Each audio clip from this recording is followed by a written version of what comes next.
Now I'd like to introduce Tazra Mitchell.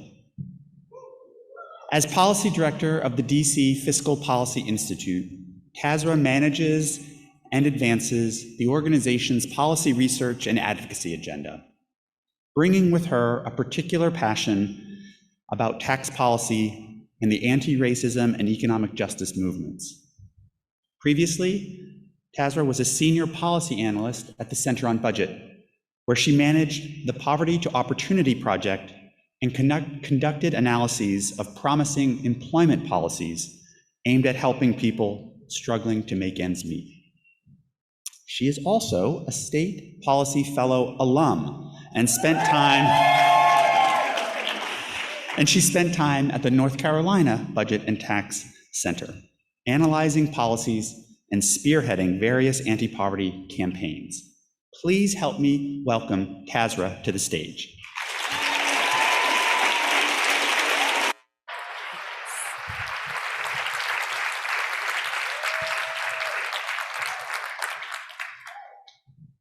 My presentation is a short story with chapters. It may seem like I'm the author of this story, but that's just not the case. I'm merely an editor reflecting on DC's path towards racial justice. And because I'm the editor, I will take full editorial privileges to name the chapters after some hit songs that span over a few decades. So I hope that you have fun with that as I'm up here on stage. So for the story that I'm about to tell you, many chapters preceded it, and many more lie ahead. And indeed, the tax justice story isn't just about moving numbers on a page. It's about a transformative future and Black and brown liberation. And here's just part of that story. Chapter 1, the fish ain't bitin'. The pandemic was raging and DC revenues were plummeting, just as job losses were mounting.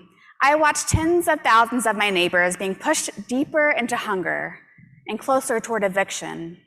And because this is America, Black and brown folks were hit the hardest. And that's when DCFPI sprung into action. We convened a small group of partners to develop rapid response strategies to protect as many people as possible and to try to get DC's economy back on track. Amidst so much grief and pain and struggle, there was a moment of hope as we were doing that work collectively.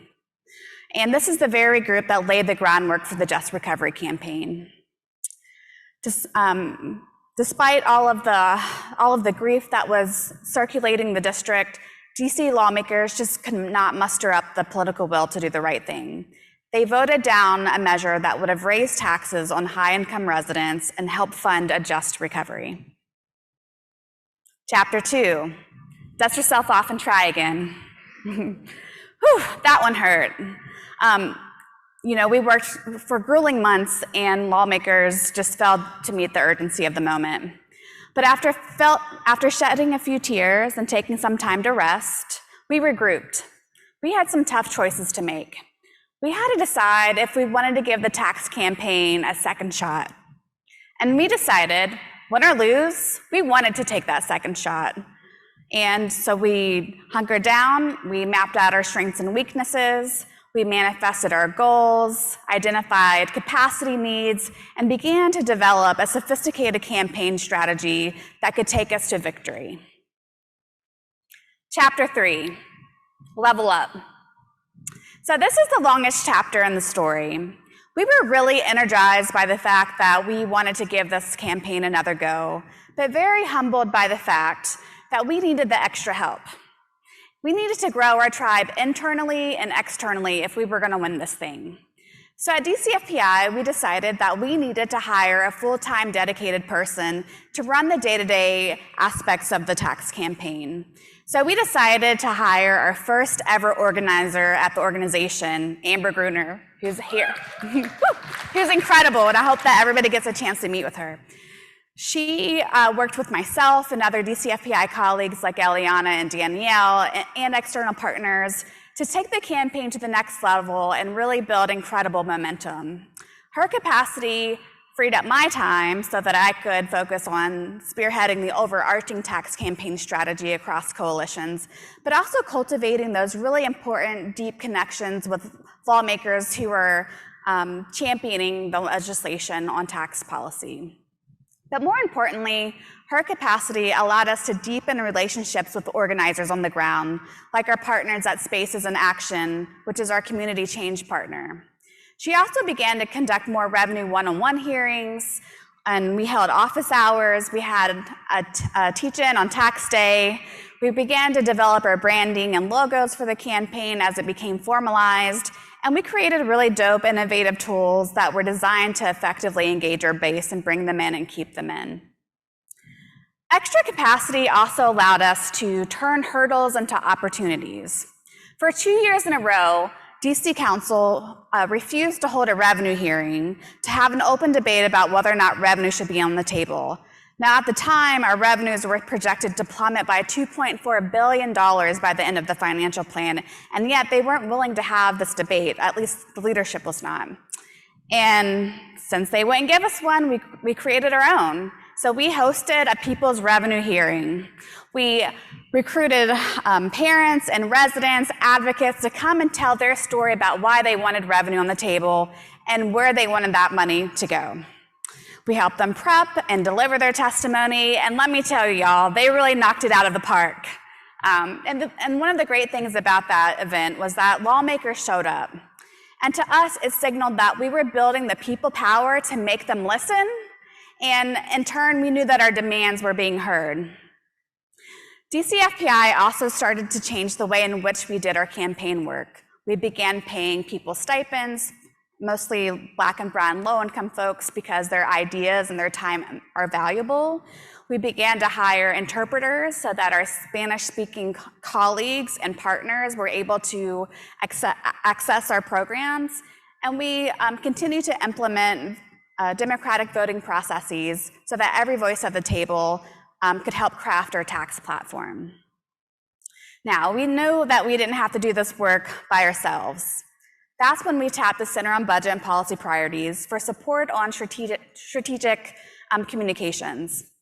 So folks like John and Jonathan, Tammy, and so many others helped us sharpen our myth-busting research and messaging around tax flight, as well as our broader talking points about how tax justice is racial justice.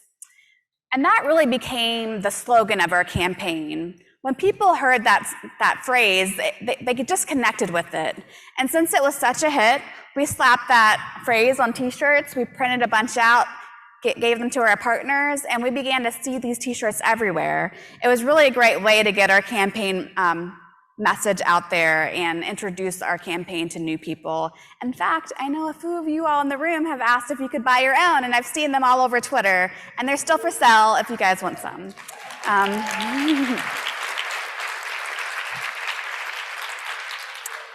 And the Center on Budget also provided us careful guidance when we were conducting our tax poll with DC Action, which ultimately showed that 80% of voters in DC supported raising taxes on high-income folks.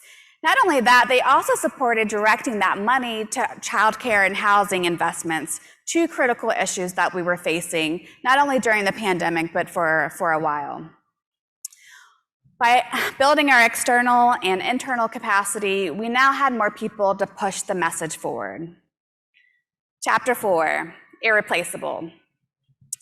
So we knew that growing our capacity was crucial, but that wasn't enough. We needed new and compelling data to make the best possible case for progressive tax increases. And that's where ITEP comes in. ITEP has been an invaluable partner in the Just Recovery campaign, and the work that they did for us was irreplaceable. A special shout out to Kamalika and Meg. Thanks for all that you have done for us. One major turning point in our tax campaign was when ITEP provided SPP groups with new who pays data by race. For the very first time, DCFPI could show that the top 20% of taxpayers paid less as a share of their income in taxes than the bottom 80%. So everybody else, which is such an injustice. And what we did is that we explained that when you undertax people at the top, you are privileging whiteness, white people, white income, white wealth, because they're the ones that dominate the top of the income scale.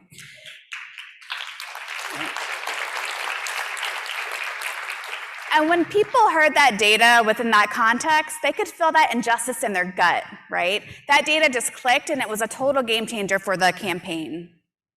Now, on the legislative front, ITEP also provided us tax incidence analysis that allowed us to better negotiate with lawmakers about what we wanted, the Just Recovery campaign, what we wanted in the final tax plan. And by the end of the debate, we were able to say with confidence and accuracy that 90% of the tax increase was going to fall on people earning about $1 million or more. That allowed us to push back on opponents' messages and lies that this was going to harm the middle class and hurt small businesses. Now, data is never enough to win a campaign, but in this instant, it allowed us to make the best possible case for tax increases. Chapter 5, the message. As invaluable as ITEP was, we needed to do more with the data. We needed to pair that data with important stakeholder voices to shift the narrative. We needed clear and consistent messaging, and we also needed to find the right messengers, folks that council would listen to, so that we can move them from no or maybe to a yes vote. Our messages consist of 3 major themes: one of urgency, tax justice, and tax fairness. On urgency, y'all, you have to remember that we were still in the thick of the pandemic. There were so many outstanding unmet human needs. So budget demands were circulating, so many of them were. And our campaign had to make another tough choice. Where do we want the money to go? So we worked with lawmakers and the Under 3 DC campaign and the Way Home campaign, and we ultimately decided that the money should indeed go to childcare and housing. And these 2 coalitions built the people power to make those demands, to make sure that not only were we raising money in equitable ways, but that we were funding them into some of our most critical priorities. On the second message, again, tax justice as racial justice was a major theme in our messaging. And the message there was simple. If we were to fix the inequities within our tax code, we could use that revenue to finally tackle some of DC's deepest and longstanding inequities. And altogether, that would help put us on the strongest path to recovery as possible. And on tax fairness, we used vivid imagery such as social math and charts and comparisons to paint a clear picture of what those inequities within the tax code actually look like. One comparison that just stood out to people was the fact that a hedge fund manager making $350,000 a year was in the very same tax bracket as a teacher or a firefighter making $60,000 a year. Now, folks knew, again, in their gut, that somebody earning 6 times the amount of money as somebody else should not be in the same tax bracket. But when they heard that millionaires paid a marginal tax rate that was barely above teachers, they sort of just lost it. They were all in. So broadly speaking, across our advocacy efforts, we did an amazing job of bringing the DC community together, which prohibited the council members, particularly those who opposed the tax plan, from pitting us against one another. We were united on all fronts. And then when it came to finding the right messengers, we worked with all of our partners. We recruited people who had long been in the tax justice fight, such as people who were homeless or formerly homeless, early educators who were working their fingers to the bone, but were on average earning about $15 an hour, as well as wealthy people who were willing to step forward and say, please raise my taxes. I'm willing to pay more for a just recovery, and it's just the right thing to do. So all of these pieces were coming together, but we still didn't have enough commitments on council to know whether or not this thing was going to pass. So as we approached the finish line, it was still a precarious situation, and we approached that finish line with a sense of optimism, but with some caution as well. So chapter 6, it was a good day. So let's fast forward to July 20th, 2021, and we were all on the edge of our seats, and we had pits in our stomachs. Again, we just didn't know which way that this thing was going to go. And it really came down to one council member. He was moderate. Sometimes he would vote the right way on taxes. Other times he wouldn't. But we were really hanging our hats on the fact that he was a longtime early education champion. And again, the vote came down to him. So when it came for his time to speak, he started his remarks about like why one could oppose this measure and why that would be reasonable. And then he went to, well, it would also be reasonable to support this. And he kept going back and forth, and we were texting with one another. There was just such this like short moment of traumatic whiplash. It pushed us on further on the edge of our seats. And so his time was up, and he had to cast his vote. And he said, I vote in favor of this. So we won.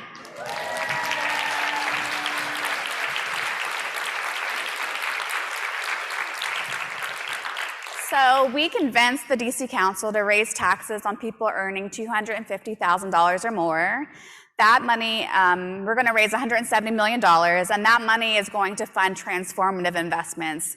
We are literally moving 2,400 or 2,500 households off of the streets into housing. Individuals, adults, children, their lives are going to be changed.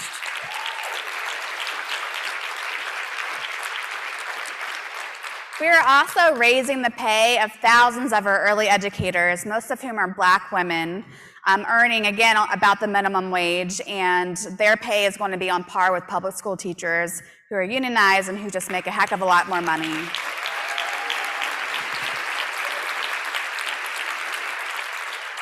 And lastly, we are using some of that money to make the DC EITC the strongest in the nation. It is going up from 40% of the federal credit to 100% by 2026.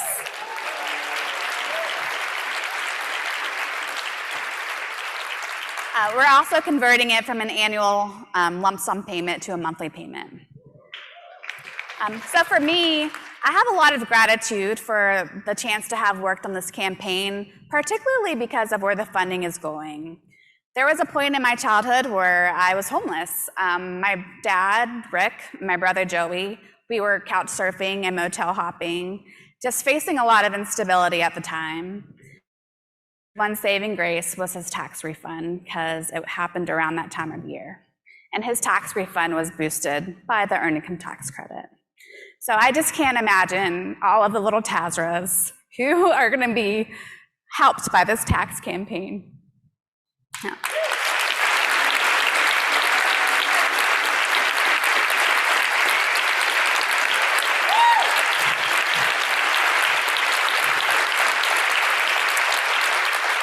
But even before that awful experience, I was better poised for success because of the early educators who poured so much love and support into my development.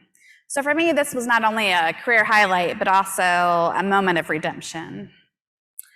But this is just my slice of the story. My DCFPI colleagues have their very own rich stories to tell. Our partners do as well. And we just could not have gotten this victory without the groundwork that others had laid before we even began at DCFPI. But as you all know, the work never ends. DCFPI is already thinking about phase 2 of our tax campaign, and I know that we will write more stories. Our partners will write more stories. I am up on stage sharing. I'm sharing the stage with folks who are telling their own stories. And I just have to say, I cannot wait to read the stories that you all write. Thank you.